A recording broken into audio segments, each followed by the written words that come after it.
Rowdyism చేసిన TMC నాయకుల్ని నడి రోడ్డు మీద జనం రాళ్ళేశారు, కోడిగుడ్లు వేశారు, వెంట పడ్డారు, కేసులు పెట్టారు, పోలీసులు అరెస్ట్ చేశారు.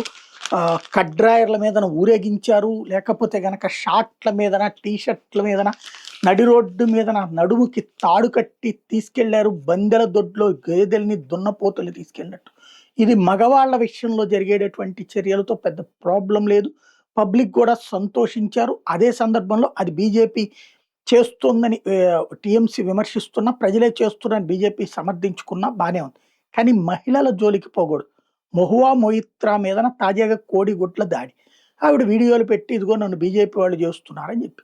మేము కాదని బీజేపీ చెప్పొచ్చు గాక. నువ్వు ఉన్నది ప్రభుత్వం, బీజేపీ ప్రభుత్వం. అక్కడ నీ కార్యకర్త కాకపోయినా వేరే వాడు కోడిగుడ్లు ఇసురుతుంటే చూస్తూ ఊరుకోవడానికి వీలేదు. మగవాళ్ళ విషయంలో సింపతి రాదు. ఎందుకంటే వాళ్ళు అంతకుముందు చేసిన దౌర్జన్యాలు చూశారు కాబట్టి. మహువా మైత్రి నోరు మంచిది కాకపోవచ్చు, ఊరు మంచిది కాకపోవచ్చు, వ్యవస్థ మంచిది కాకపోవచ్చు.